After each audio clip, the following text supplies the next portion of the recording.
Tipo, se o que importa são as vidas humanas, nada justifica que você vá lá massacrar o povo da Ucrânia como ele está sendo massacrado. O Zelensky proibiu todos os homens entre 18 e 60 anos a saírem da Ucrânia. A mídia da Ucrânia humilha os homens que não vão lutar na guerra. A narrativa do Ocidente inteira é empurrando os ucranianos a irem lutar. Você, cidadão comum, pegar uma arma e ir lá lutar. O Ocidente está mandando armas para pessoas comuns pegarem e ir lá lutar contra o exército profissional da Rússia. O Ocidente falou, não, nós não vamos lutar essa guerra aí porque nós temos que evitar a Terceira Guerra Mundial. Mas você aí, povo da Ucrânia, vocês são todos heróis, continuem lutando lá contra o exército profissional da Rússia. Eu acho isso completamente errado, eu acho isso um massacre. Muita gente também argumentou aqui nos meus últimos vídeos, não, o povo da Ucrânia está voluntariamente, eles querem ir lá lutar. Mais ou menos, primeiro que o presidente proibiu os homens de saírem com as suas famílias do país. Segundo que a mídia faz uma propaganda tão forte que lutar ou não lutar é uma questão de honra. Essa é a profundidade de entendimento que o cidadão médio da Ucrânia tem. A maioria das pessoas ali não faz a menor ideia do que é a OTAN, o que não é a OTAN, qual que vai ser a diferença entre um governo do Zelensky ou do presidente que o Putin vai colocar. A maioria do povo não tem noção. Então será que a opinião do povo em uma situação onde o povo não tem informação, onde o povo não foi informado do que está dos dois lados, quais são as opções,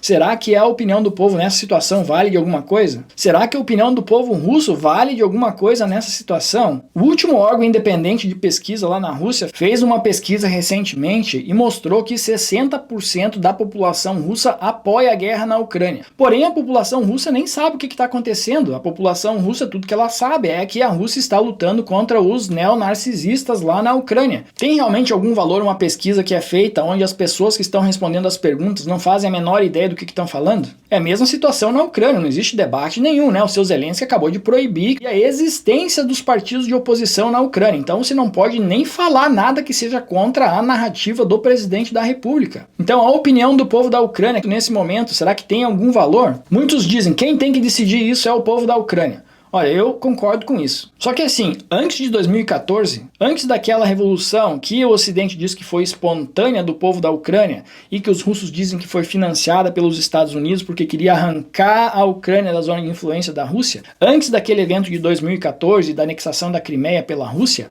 a Ucrânia era dividida. 50% queria levar em direção da Europa e os outros 50% queriam continuar do lado da Rússia. As coisas só mudaram a partir do momento que surgiu um conflito que tem grandes chances de ter sido criado por forças externas à Ucrânia. Então, se é para deixar o povo da Ucrânia decidir, e eu acho que deveria, né? Vamos colocar em debate em todas as mídias, na televisão, por 2 anos, pessoas defendendo a Ucrânia como aliada da OTAN e da União Europeia e pessoas defendendo a Ucrânia como aliada da Rússia ou como parte da Rússia, e depois de um longo período de debate, onde todo mundo teve a liberdade de se expressar e de apresentar os seus argumentos, aí coloca o povo para votar e decidir. Aí sim a opinião do povo tem alguma validade. Se você fizer uma lavagem cerebral na mídia no meio de uma guerra, a opinião do povo com certeza não tem validade nenhuma, na minha opinião. Eu conheço vários ucranianos, pessoal, tenho vários amigos ucranianos, tenho vários amigos russos, tenho vários amigos bielorrussos, eu passei muitas vezes férias nesses países, eu conheço essa gente. E quando você pergunta para um ucraniano se ele gostaria de fazer parte da Rússia ou da União Europeia, geralmente as pessoas mais velhas se alinham mais com a Rússia, porque as pessoas mais velhas são mais conservadoras por natureza. As pessoas mais jovens, elas pensam, eu quero ser mais como a Europa, porque a Europa é mais moderna do que a Rússia, porque a Europa é mais rica,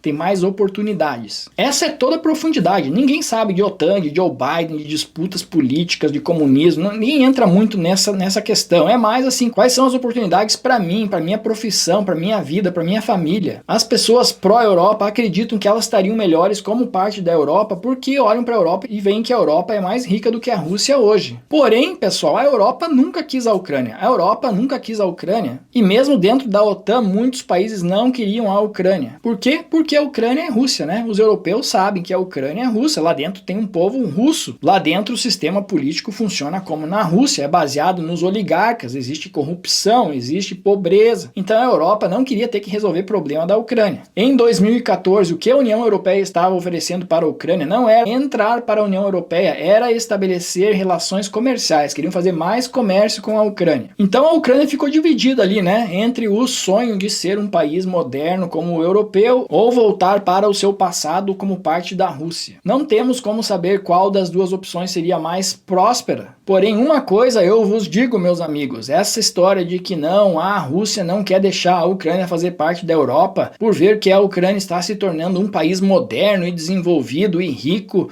esse argumento não tem embasamento nenhum, pessoal. A Ucrânia é um país muito mais pobre do que a Rússia. A Rússia, sobre o governo do Vladimir Putin, um governo autoritário, com todos os defeitos que a gente possa colocar nele, cresceu muito economicamente e é muito mais rica do que a Ucrânia. A Ucrânia ficou parada no tempo nesse período em que não é nem parte da Rússia e nem parte da União Europeia. A Ucrânia, como parte da Rússia, não correria mais nenhum risco militar, não teria que gastar essa imensidão de dinheiro que gasta com as suas forças armadas, não teria que pagar horrores pela sua energia, que é um dos principais gastos do país e das famílias ucranianas. Porém, as pessoas iam continuar sem passaporte europeu para visitar ou para morar nos países da Europa Ocidental, coisa que quase todo ucraniano jovem gostaria de ter. E também teria com certeza que viver sobre um regime onde tem menos liberdades individuais, porque é assim que funciona a Rússia. Agora, dizer que a Rússia atacou a Ucrânia porque está com inveja do desenvolvimento econômico e da prosperidade da Ucrânia, isso daí não tem embasamento nenhum na realidade.